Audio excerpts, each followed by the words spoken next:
today. We've got blog posts. We've got two pretty controversial topics, right, Ram? We've got Adam Warlock unlock requirements and his kit, which looks good-ish, right? It doesn't look broken, but it looks good, right?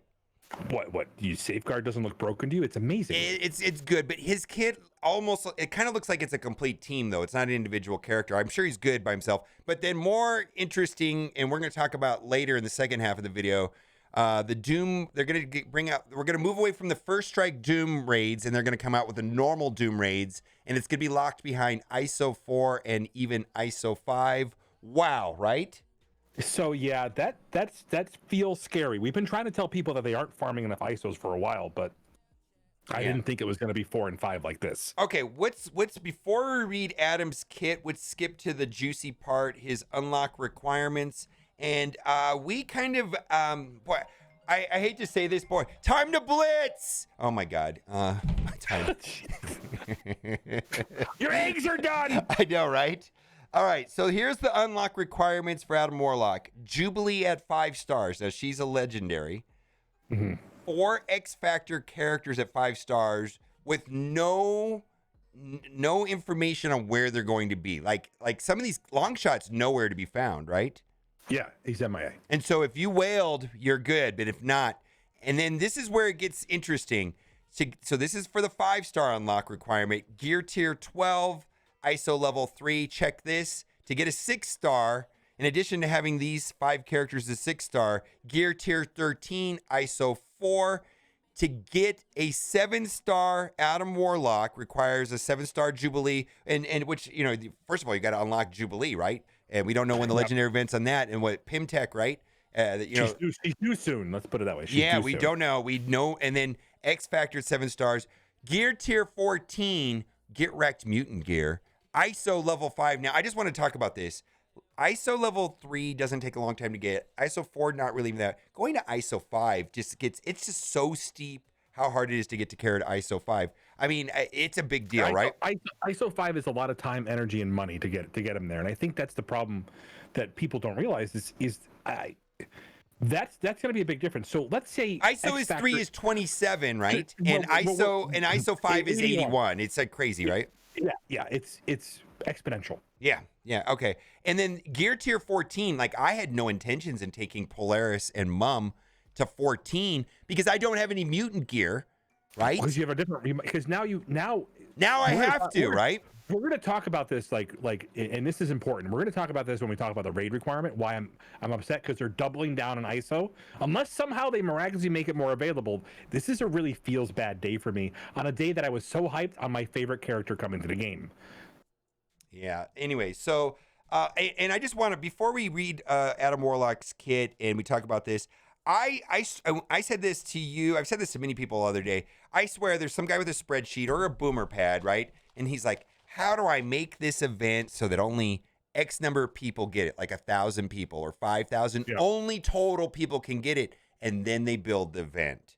Literally, this stuff is designed just to create, what do we call it? Artificial scarcity. It's really it's their intention, right? Fear of missing out. Fear of missing out. That FOMO, that idea that somehow it's basically to scare you into buying stuff because you're not prepared. That you're, and then. Okay. So we're going to read Adam Warlock's kit. 2 things, Infinity Watch, which 2 unknown characters, and then there's going to be an empowered Gamora with a big sword. Yep. And then Nebula, right? They actually look pretty cool. And they look like the kits are going to be very different. So the Infinity Watch team is going to be a 5-man team. We know about Gamora. We know about Nebula. Nebula is not farmable anywhere right now, too. Also, that's kind of a thing. Well, also, most people have her, so, that by accident, right? Well, that hurts the new Krakens. Well, right? Sure. Okay, and then 2 new characters, which of course will be 3-star unlocks, $50 packs. We'll see. Anyways, and we're also going to talk about the safeguard mechanic, which is not identified what it is in this post, but they did outline it inside of the video. So Hero, Cosmic, Mystic, Support, Infinity Watch, Legendary. Let's talk about Safeguard first. And I wrote this down because it was very explicit the way it worked, and it's kind of a little bit tricky. A lot of questions are going to come up on Safeguard, but I wrote it down. Buffs cannot be removed or flipped.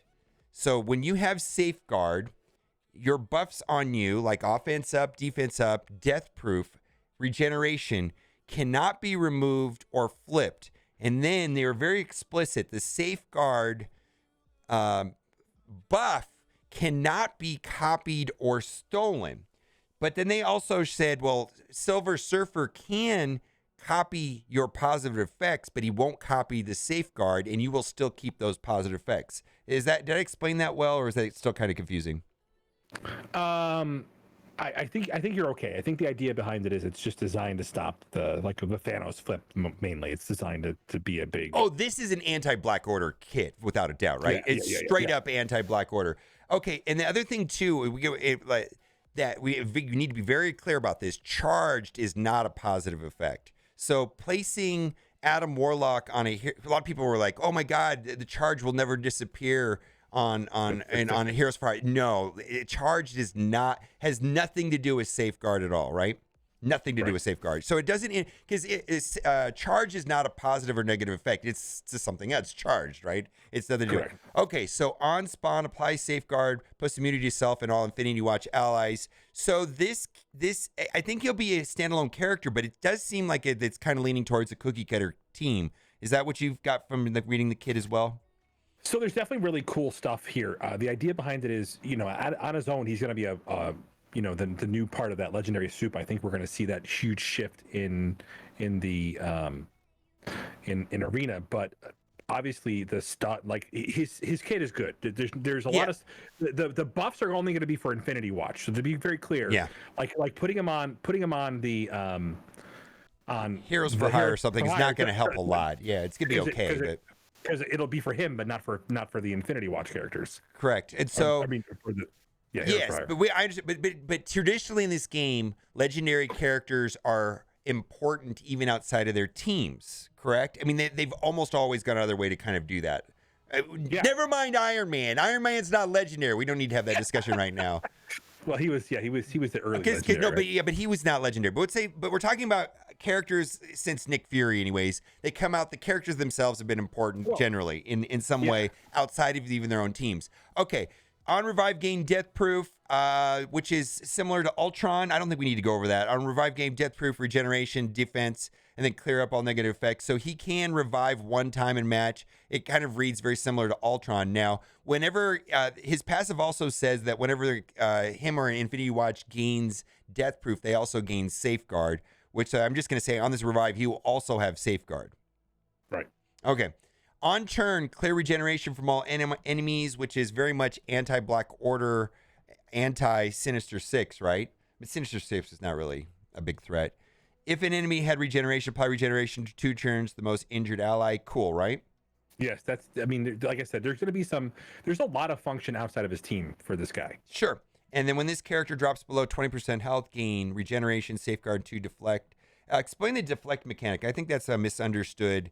It's 100% block, but go ahead and explain deflect. Yeah, it's exactly that. It's 100% block, but it also has a chance to resist because you can straight up just block an enemy applying debuffs to you. Yeah, but so it's 25% damage reduction, and also just like no matter what your focus is, there's like a 25% chance. Yeah, there's a block amount that characters have depending on the character. We'll have a different block amount. So okay, yeah, that's right. It depends on your character's block amount. I forgot that. But most characters is 25%. Let's just leave it at that. Okay. That's the base. Yeah, when this character, any Infinity Watch allied, gains Death Proof, apply Safeguard. We mentioned that. And then if this character is in a full Infinity Watch team, lower damage by 10%.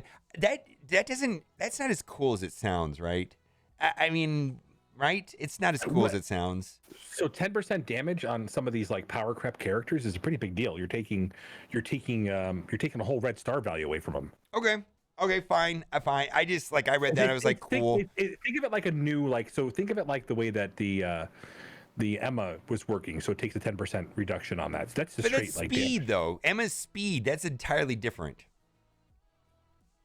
Right? Speed is different than damage. Well, again, over time, it means that these guys, if you're hitting them hard to begin with, then you're not going to hit them as hard each time he revives. That's a big deal. Okay, then we got some synergies. Now, let's go to the ultimate, which has a 2-character stun, which I think we've only seen in Thor before. Won't go off turn 1. It's 4/6, so high cooldowns. I wonder if there's going to be a battery on this team. I bet you there's going to be a battery. Do you think there's going to be a battery? I don't think it's going to matter. I think they're just going to explode. I think they're going to explode the enemy team. I think unless it's unless you're going up against something with a high sustain, I think they're just going to explode an enemy team. Yeah, and again, this is one character out of the 5 characters. We don't have the rework kit for Gamora and Nebula, Right. nor do we know the 2 character kits. So this is only one piece of 5. Apply safeguard to self and all Infinity Watch allies. And this is interesting. Attack primary target for damage and apply stun, and then chain. And it's kind of like the Proxima chain where it's 2 spaces away, or the Daredevil chain, right? 2 spaces away. And then so you get 2 stuns, but you don't get to pick which way that really goes. And because it's 2 spaces, it can be random, right? Correct. That's cool. Okay, it can't be counterattacked. Okay, fine. Nothing wrong with this, right? Now this is interesting right here. Special.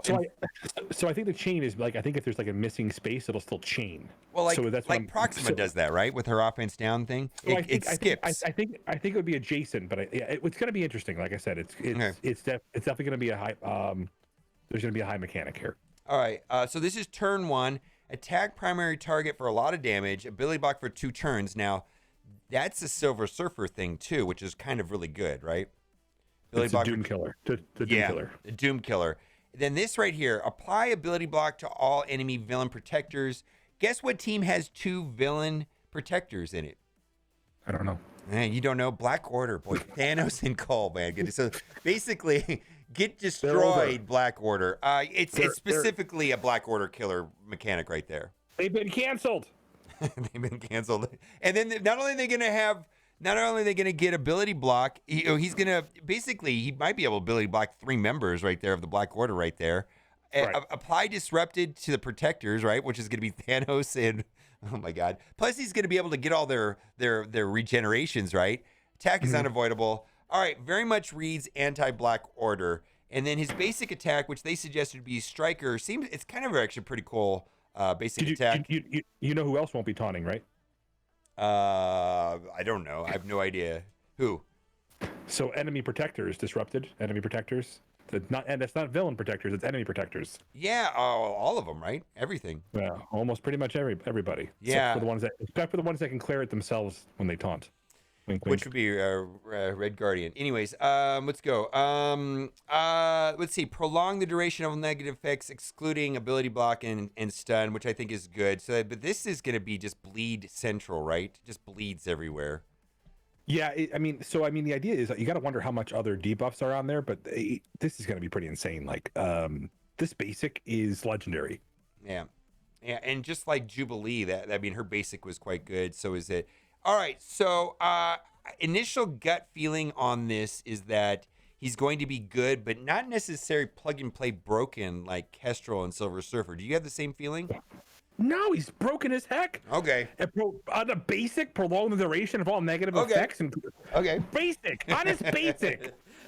I just, when I read it, I wasn't unimpressed. I didn't get the feeling like it was going to break the game. So if he's ability blocked, he's basically still going to have a high functional ability. Yeah. So he's going to counter him. This is insane. That's a basic mobile gamer. How is this not broken? Okay, it's broken. Okay. How do you not? That's like an old. He's got a friggin' Doc Ock, and it's not broken to you. Hey. Who gave you that idea? What is this? This is crazy. Aren't you glad that you just got Ebony Maw and Doom last week? No. He sounds like he's gonna counter Doom and oh my God, Doom and God, yeah. Oh my God. Like so much fun stuff there. And then exactly. Kestrel, anyways, let's keep going. All right, so. Unlock requirements are pretty steep. We talked about that at the beginning of the video. It's going to be Jubilee, which is legendary, 4X factor. No word on how we're going to get more Jubilee, the next legendary event. No word on any availability on any of these X factors. My God, nowhere to be found right now at all. Like they've been in the, so get screwed commanders, ISO 8.5, gear tier 14 by the time to get to the 7.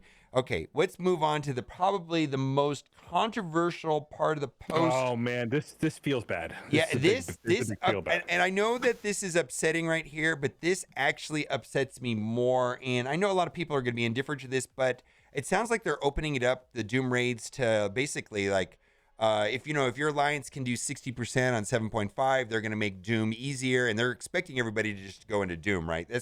But Yeah, they but gated behind ISO 8, right? that's a big but. This is a big but, mobile gamer. Yeah, and I may have got my numbers wrong at the beginning of the video. Level 3 is really easy to get. Level 4 is a mild inconvenience, and ISO 5 is a huge hassle. A huge hassle to get a character ISO 5.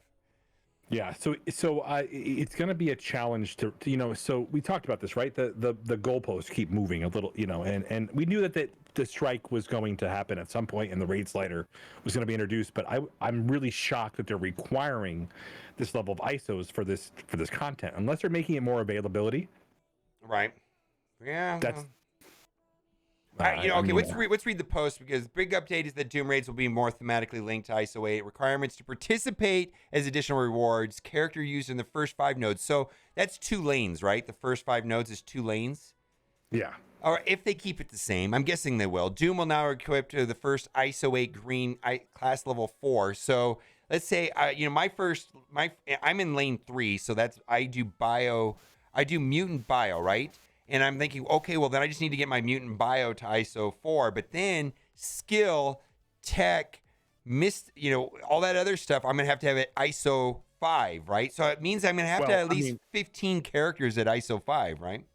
Yeah, I mean, it's pretty insane. And as long as you're not going for a 7-star, Adam Warlock, you don't have to worry about what mutant gear you're level 5ing, right? This is going to require planning and not having, and you're going to be like in a lane, right? This is gonna make recruitment a real hassle, by the way. Think about it. Like, especially if you want to do Doom, that's like, I can only do the first part of lane 3, and it's like, I can do all 5 nodes of lane 5. I mean, this is gonna be a problem, right? This is why we're getting an API. But the API didn't say that it was your individual character dependent. It looked like it was just raw stats. I don't know if that API means. We'll get to that. Let's not get ahead of ourselves on that. Anyways, you're gonna need ISO 5 to get through Doom. Now, ISO 8 resources have been added to Doom 1. Basically, you're gonna have to do this if you want to do ISO Blue, which you play tested, right? Reaching a completion level at least 30% will now earn T2 ISO 8 credits, which can be used to open the ISO 8 blue class orbs of your choice, similar to your credits. We'll have more information about ISO 8 blue in the upcoming blog. You did a beta test on it. You were pretty positive about it, but they could have changed a lot of things, right, since the beta test? Yeah, so I mean, the thing about it is, like, I think it's good. I didn't feel like it was crazy overpowered, but I was concerned that people just didn't have enough level 5 characters to take advantage of it if it was based on what it was requiring. I mean, the numbers could change, but if it did require the green ISO level 1 at maxed, now they're basically saying, oh yeah, max your characters to even get in the raid to get this reward. Yeah, and then I want to read this sentence to you, and I want to because this sentence kind of hit me in a weird chord. Right after I found out I was going to need level 5 ISO to get through this, I said, these ISO 8 levels will serve you well during battle. Be sure to experiment with various ISO 8 combinations. With what? With what ions? With what ions? I don't have any ions to experiment with anything. And you know what? You know what made this sentence feel better? You asked for this. We polled the community, and you asked for this. That's the only thing that could have made this sentence better. No. I mean, yeah. You mean actually? Okay. All right. That'd be sarcastic. That's called sarcasm. Yeah. That's called sarcasm. Commanders, you asked for this. It almost reads that way. Now, this is the good part. Well, this is okay, I guess. Next, we're reducing the overall difficulty of Doom 1. So they're going to be raid difficulty sliders. The raid will be, but still, you're going to have hard requirements to get into it. This raid will be the ultimate challenge for your alliance, but the enemies will provide more focused challenge. And then enemy power levels in the nodes preview will update to reflect the change. And then right here, this is kind of interesting too. I know a lot of people, I've seen this many times on Reddit. Speaking of difficulty, Doom 1 updates also include additional raid difficulty selector, which have a reduced unlock requirement of completing Ultimate 7 at 60%. A lot of people thought the 100% unlock requirement was a little taxing, just from a coordination point of view. Yeah. Okay. All right. Anyways, salt on salt. MSF API. Yeah. Okay. First of all, explain API, because everybody asks me what is API. Like, people. First of all, a lot of people say I don't care about API. Yes, you do. Yes, it's a big deal because I played games that have a proper API, and it's a lot easier to recruit, a lot easier to understand your roster, explain API, and I don't know if API is the way that I think it's going to work.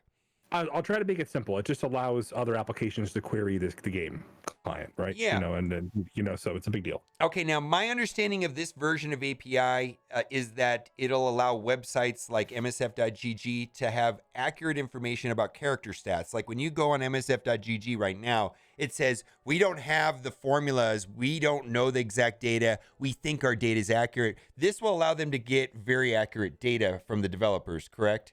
Electronically, right. Basically.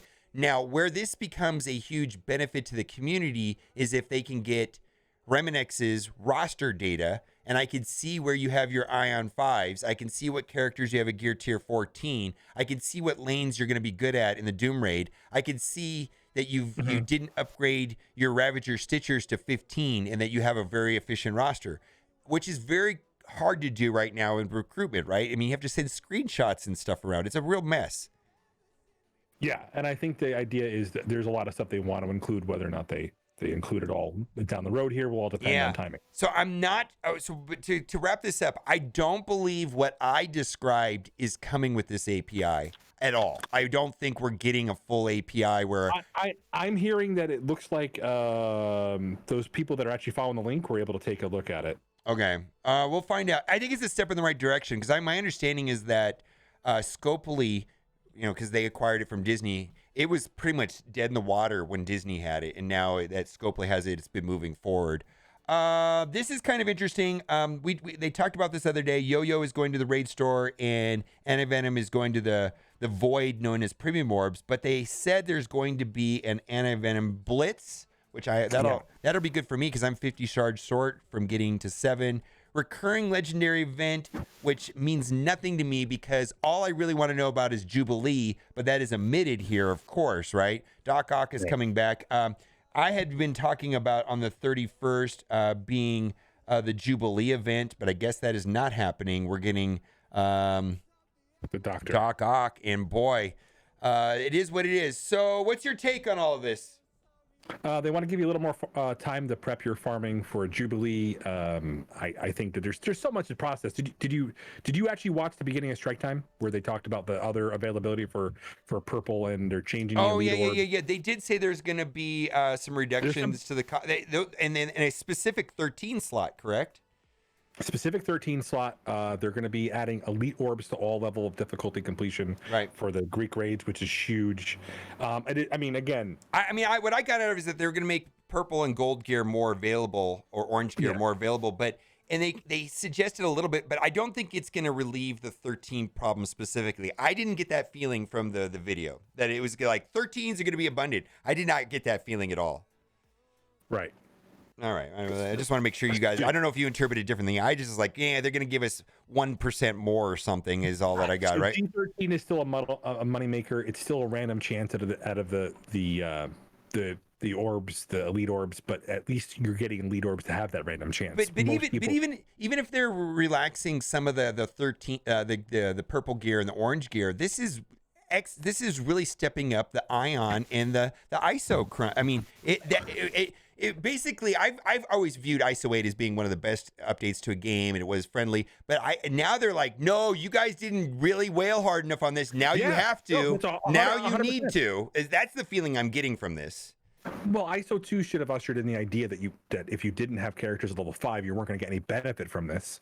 So, I mean, it comes down to a lot of the fact that we haven't been farming enough. There isn't enough core budget. This is something that's gonna, that you're gonna need to get into the raid. And we did a couple of polls today. We'll have some data for you later on mobile where we're talking about what people have. And surprisingly, surprise, people weren't banking on a lot of the level 5s for their raid team. Yeah, and I don't know. All of this, definitely, they're not making either of these things easy. Neither the Adam Warlock unlocks is not going to be easy or available. I mean, first of all, legendaries don't necessarily for most people, I think people should target for second time around anyways, right? I don't think it necessarily, it's not, I mean, unless you spend a lot of money, I don't think anybody should have any expectations that they're going to get Adam Warlock the first time around. I mean, they're legendary. It's always kind of been that way to a certain degree. Correct. Okay, but then the Doom thing, boy, I was more blindsided by the Doom ISO 4 and 5 thing than I kind of expected them to do something with Adam Warlock. All right, anything you want to say before we go? No, that's it. Just I'm super hyped about Adam Warlock. I think he's going to be off the charts, great character in all game modes. But it feels like the day my favorite character comes to the video game, some of these things that are just big question marks for the community here. Hopefully we get them answered in the next few weeks. Okay. All right, guys. Thanks for watching. Keep on gaming.